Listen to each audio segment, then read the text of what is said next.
Bel atau yang kita kenal dengan sabuk itu adalah bahan fleksibel yang melingkar tanpa ujung yang digunakan untuk menghubungkan secara mekanis dua poros yang berputar.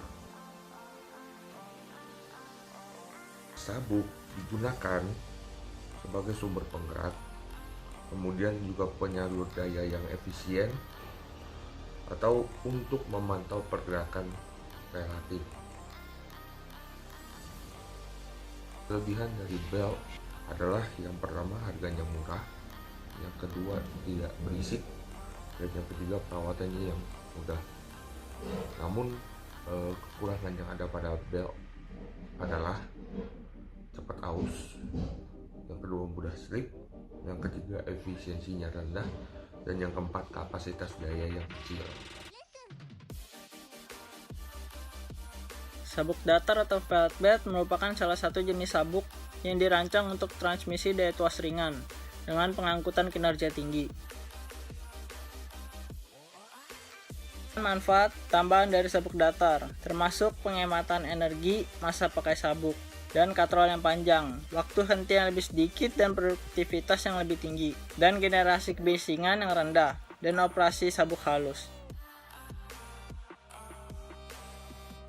Beberapa keuntungan terdapat pada sistem sabuk datar, yaitu pada sabuk datar sangat efisien untuk kecepatan tinggi dan tidak bising. Kemudian dapat memindahkan jumlah daya yang besar pada jarak sumbu yang panjang. Kemudian tidak memerlukan puli yang besar dan dapat memindahkan daya atau puli pada posisi yang tegak lurus satu sama lain. Kemudian sabuk datar khususnya sangat berguna untuk instalasi penggerak dalam kelompok karena aksi close.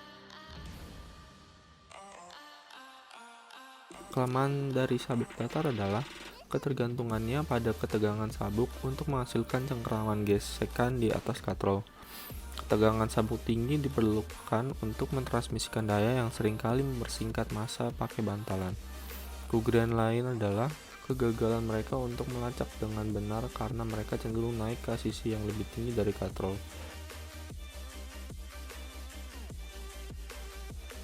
Dalam sistem dua katrol tergantung pada arah sabuk penggerakan katrol.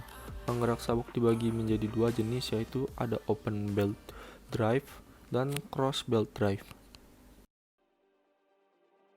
Faktor-faktor daya yang ditransmisikan. Sabuk mengirimkan daya satu poros ke poros lainnya dengan cara seperti katrol yang berputar bisa dengan kecepatan yang sama maupun kecepatan yang berbeda. Jumlah daya yang ditransmisikan tergantung kepada beberapa faktor, yaitu misalnya kecepatan sabuk, ketegangan sabuk, yang ketiga busur dari kontak antara belt dan puli yang lebih kecil, lalu yang keempat kondisi di mana sabuk tersebut digunakan. Selanjutnya terdapat 3 desain sabuk datar yang meliputi yang pertama itu fabric ply belt, terdiri dari beberapa lapisan yang terbuat dari kapas atau serat sintetis dengan atau tanpa karet impregnasi. Lalu yang kedua ada fabric cord belt, dibuat dari beberapa kabel yang terbuat dari katun atau serat sintetis seperti rayon, nilon, plastik atau kevlar yang dibungkus dalam karet dan ditutupi kain atau penutup. Tipe ini umumnya digolongkan sebagai sabuk datar dengan beban berat, misalnya digunakan untuk kecepatan tinggi, diameter katrol kecil, dan beban kejut. Kabel baja juga dapat digunakan karena memiliki kapasitas yang tinggi dan peregangan yang lebih rendah dari sabuk datar jenis lainnya. Yang ketiga ada synthetic flat belt nilon. Nilon itu menawarkan fleksibilitas yang tinggi, kekuatan tarik yang sangat tinggi, dan beroperasi secara efektif pada kecepatan tinggi. Dan yang terakhir ada aplikasi atau penggunaan.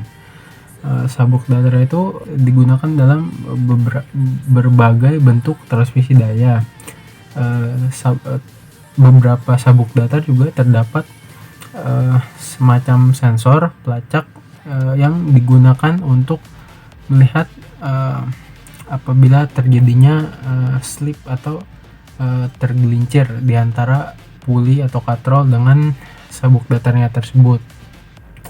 Nah, aplikasi yang umumnya biasanya digunakan untuk konveyor, kompresor, peralatan mesin, maupun peralatan industri berat lainnya. Sekian presentasi saya. Apabila masih ada kekurangan, saya mohon maaf dan terima kasih.